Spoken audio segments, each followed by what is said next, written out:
Jadi mungkin dari dua pertemuan ini perlu saya sampaikan kesimpulan rapatnya, Pak. Ini saya bacakan supaya nggak bias kemana-mana.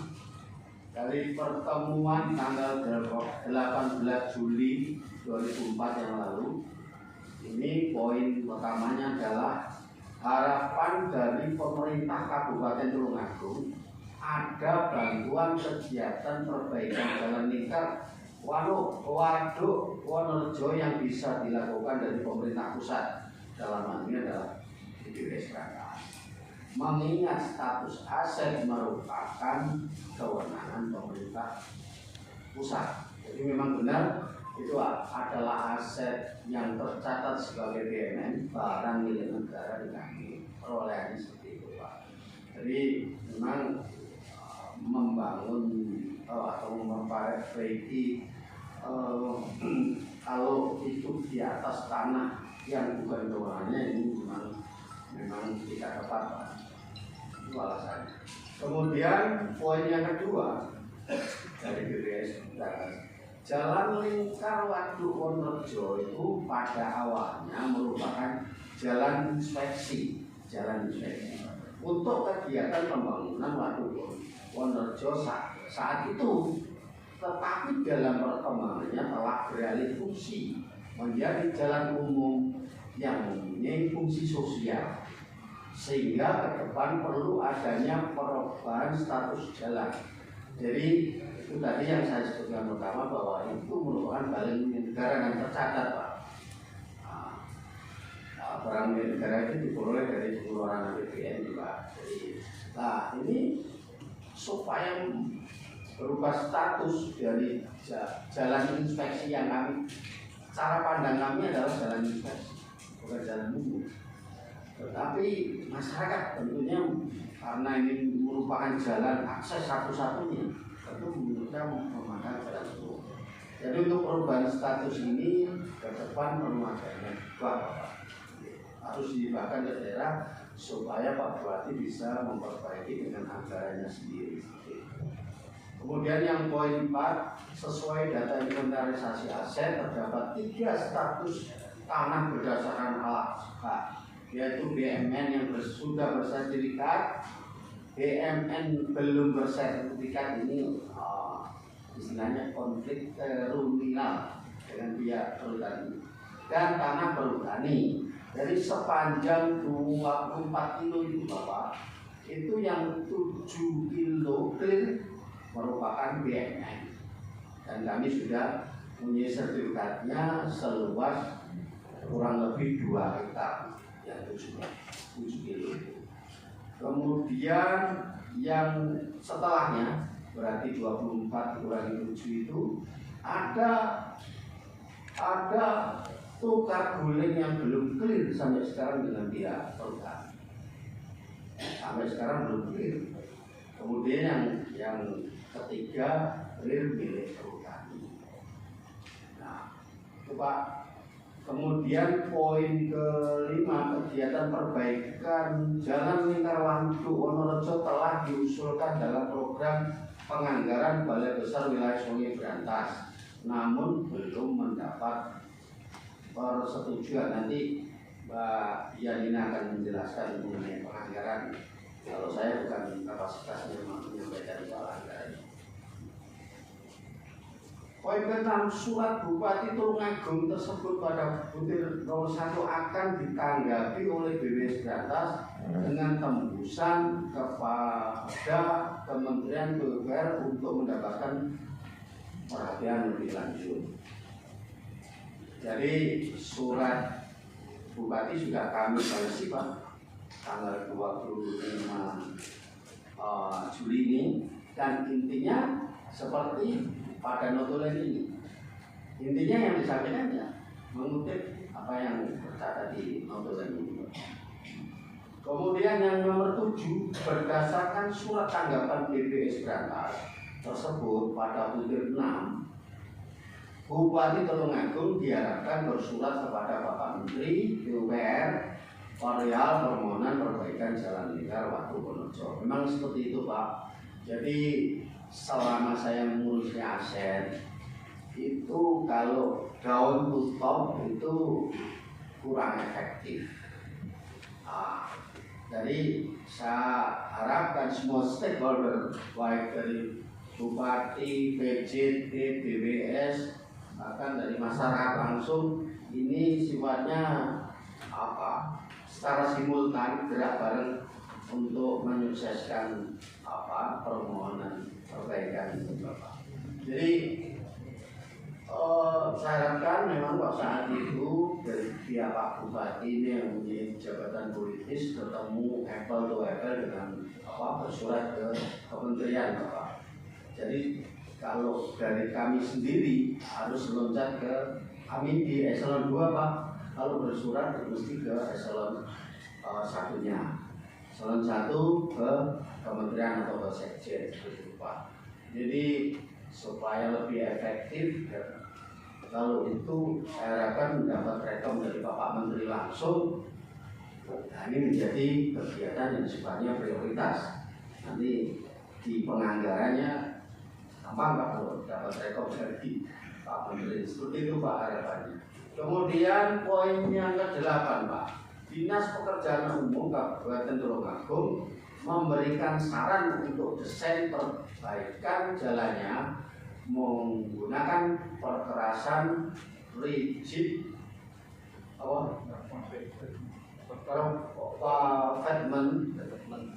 revetment. Mohon maaf saya bukan orang teknik, saya bingung membacanya. Rigid pavement atau beton mengingat kondisi tanah di area Waduk Wonorejo yang labil Pak. Jadi nanti akan di besi beton seperti itu.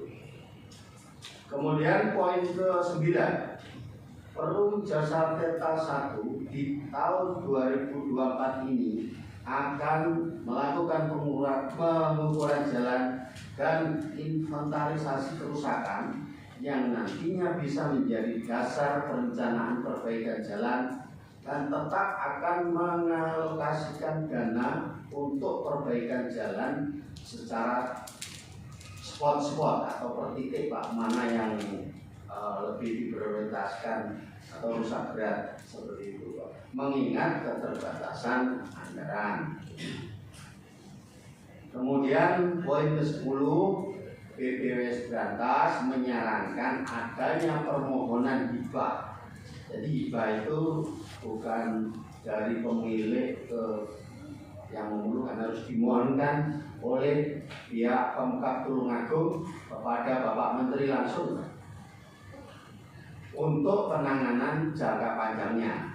Ya, jadi waktu itu disampaikan dari Dinas PUPR Kabupaten Tulungagung, beliau siap menerima kalau jalannya sudah bagus Pak. Kalau jalannya masih rusak, beliau bersedia dihibahkan seperti itu. Itu waktu itu pertemuan di Surabaya dengan PJT Bapak. Kemudian berlanjut tanggal 25 pertemuan di Waduk Wonorejo. Oh, ada nomor 11.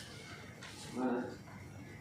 Ini Pak, ada poin satu lagi yang belum terbacakan. Mengingat kerusakan jalan lingkar Wonorejo sudah terjadi mulai tahun 2003 yang menimbulkan gejolak sosial, akan tetapi sampai saat ini belum ada perbaikan secara menyeluruh, maka dibutuhkan diskresi. Artinya kebijakan khusus Pak. Dari pemerintah pusat untuk penanganannya. Itu tadi yang saya sampaikan Pak, kalau ada diskresi dari Pak Menteri mungkin cepat sekali. Kemudian ini Pak, rapat lanjutan di Wonorejo ini menghasilkan poin yang pertama, risalah rapatnya.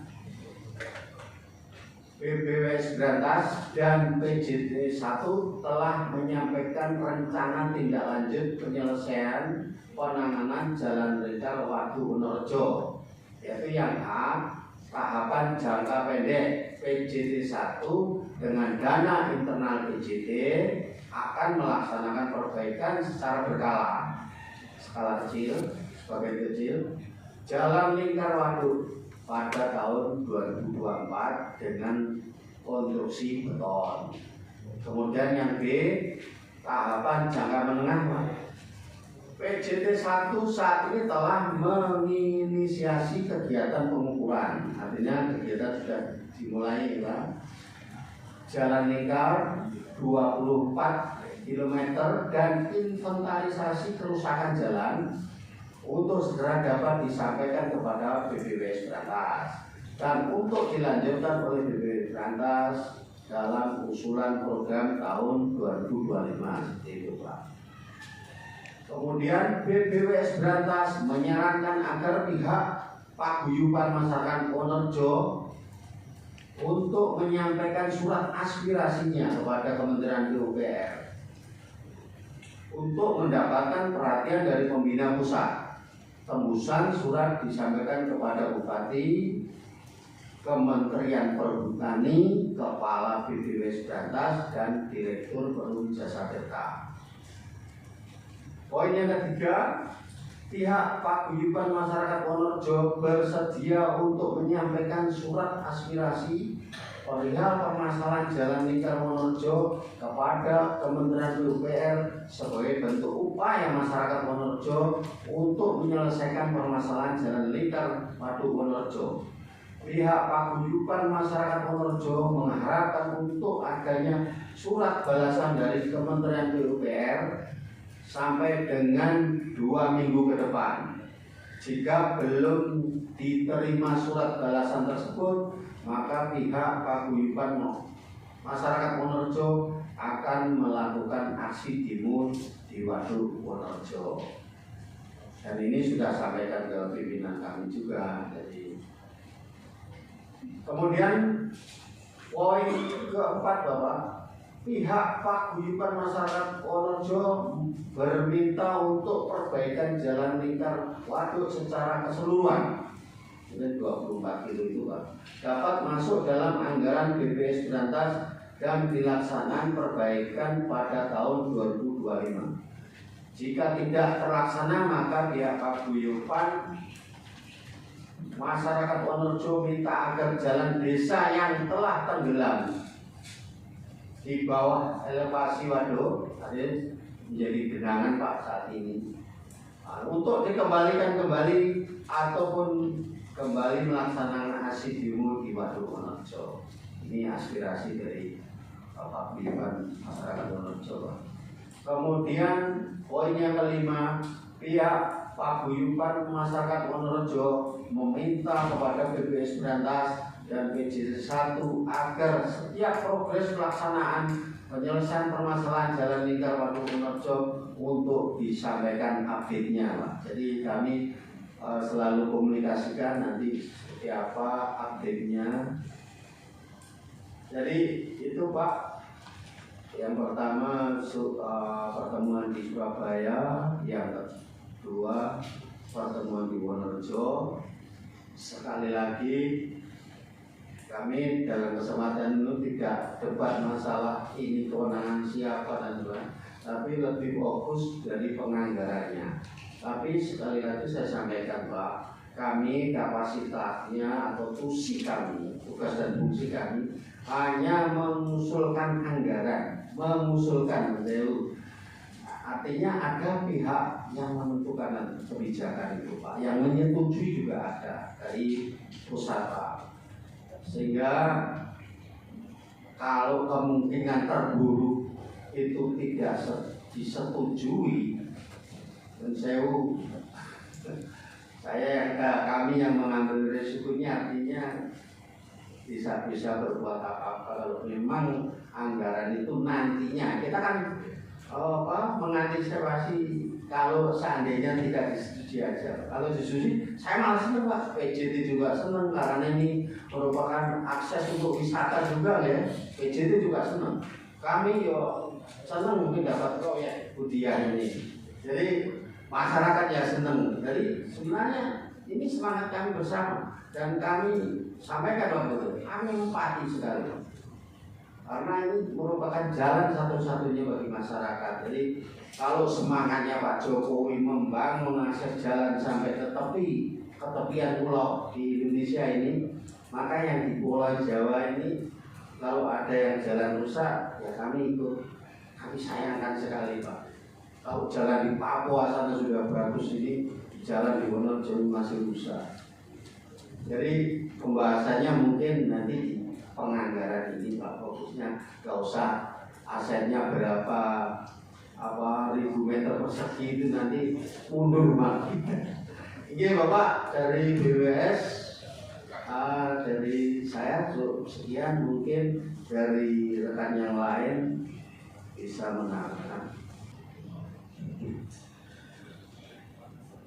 Kelihatannya kita sudah merujuk. Jadi kita satu-satunya jalan harus ada penganggaran dari pusat itu. Kemudian permasalahan aset jangan diperdebatkan. Misalnya dari perhutani itu masih ada aset yang ada di sana. Misalnya nanti ada anggaran, kemudian langsung dibangun. Jadi masalah apa enggak ini nanti dari pihak perhutani? Saya harapkan tidak ada masalah karena ini sudah merujuk ke masalah masyarakat, kepentingan masyarakat. Kita sebetulnya pada saat ini tidak harus berdebat di situ. Ini harus segera dieksekusi. Karena itu sudah menjadi jalan yang waktu itu memang jalan inspeksi. Kemudian dari kebutuhan masyarakat ini, karena jalan masyarakat sudah tergenang sekian puluh tahun, ya tidak salah kalau masyarakat ini sekarang menuntut bagaimana saya harus punya akses keluar dari desanya. Nah ini yang paling penting, dan ini yang harus kita perhatikan bersama. Jangan nanti sudah ada anggaran terjadi permasalahan aset, jangan sampai terjadi seperti itu. Saya kira kalau memang itu kita bisa pahami bersama, kemudian tugas kita bagaimana anggaran itu bisa turun. Nah yang bisa menyampaikan ke sana ini kira-kira siapa? Monggo Pak Hari sebagai dinas PUPR bisa melakukan, bisa memberikan pencerahan untuk kita semua.